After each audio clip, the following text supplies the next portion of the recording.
Chief Minister Dr. Manik Shah today reaffirmed the state's commitment to tribal development, stating that education and traditional craftsmanship are twin pillars of the prosperous Tripura. Speaking at the Ravindra Bhavan, the Chief Minister graced a dual-purpose program featuring a urn distribution ceremony and a merit award distribution for ST students. The event, organized by the Tribal Welfare Department, served as a significant platform to celebrate academic brilliance while providing a direct boost to the village livelihoods of the rural tribal artisans. Addressing the students, Dr. Shah emphasized that the state's future depends on their success.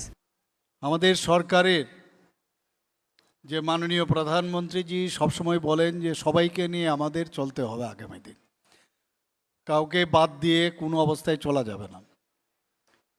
এতদিন ধরে আমরা দেখেছি যাদেরকে দেখা এবং যাদের সম্পর্কে কোনো চিন্তা ভাবনাই ছিল না, খালি ভোটের সময় খালি ডাকতো, এছাড়া ওনাদের যে আর্থসামাজিক উন্নয়ন সেগুলোর দিকে কোনো অবস্থায় আমরা দেখতে পাইনি, ইভেন সম্মান পর্যন্ত দেওয়া হয়নি।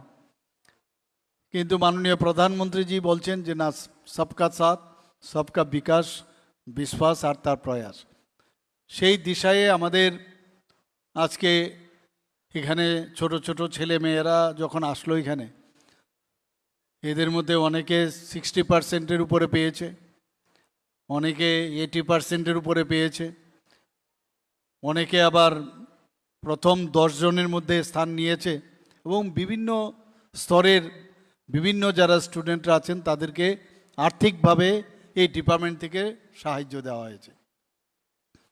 সাহায্য দেওয়ার অর্থটা কি? অর্থটা হচ্ছে যে যারা আমাদের এতদিন ধরে যে এডুকেশনের মধ্যে যুক্ত না রেখে তাদেরকে অন্ধকারের মধ্যে রাখার যে ব্যবস্থা ছিল এত বছর ধরে, তার থেকে মুক্তি দেওয়া, তাদেরকে আরও বেশি ইন্সপায়ার করা, যাতে আগামী দিন পড়াশোনার ক্ষেত্রে ছোট ছোট ছেলে মেয়েরা, আমার মেয়েরা, ওরা যাতে আগামী দিন আরও পড়ার প্রতি আরও আগ্রহ বাড়ে। কারণ আমরা সবাই জানি যে জ্ঞান ছাড়া কিচ্ছু হবে না। আগামী দিন তাদের হাতেই এই রাজ্য এবং এই পৃথিবী, যাদের কাছে জ্ঞান থাকবে, যাদের কাছে যত বেশি নলেজ থাকবে তাদের কাছে। কাজে উৎসাহিত করার জন্য আজকে আমি ধন্যবাদ দেব জনজাতি কল্যাণ দপ্তর মহোদয়কে, বিশেষ করে মাননীয় মিনিস্টার এবং ওনার পুরো দপ্তরকে, ওনার টিমকে, যে ওনারা এই উদ্যোগ নিয়েছেন এবং তাতে করে আমাদের গুণমান সম্পন্ন যারা জনজাতি গোষ্ঠীর ছেলে মেয়েরা আছেন তারা কিন্তু অনেকটা বেশি পড়াশোনার দিকে আরও বেশি করে মনোযোগ দেবে। একদিকে তো এটা গেল, ইনফ্রাস্ট্রাকচারের যদি কথা বলি, আমরা ইনফ্রাস্ট্রাকচারও সেইভাবে ডেভেলপ করছি।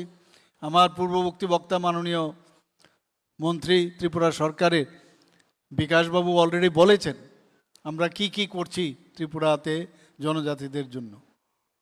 আজকে এখানে যারা বোনেরা এসছেন এখানে, যাদেরকে আজকে সুতা বিতরণ করা হয়েছে, আমি মাঝে মাঝে যখন যাই, যখন ওনারা এই বয়ন শিল্পীতে যুক্ত যেসব পাঁচরাই হোক বা আমাদের রিসাই হোক যখন তৈরি করে, আমি অদ্ভুতভাবে তাকিয়ে থাকি যে কিভাবে এত সুন্দরভাবে ওনারা এই কাজটা ট্রেডিশনালি এত বছরের পর বছর মানুষ কীভাবে শিখেছে এবং এত নিখুঁতভাবে কাজগুলো করে।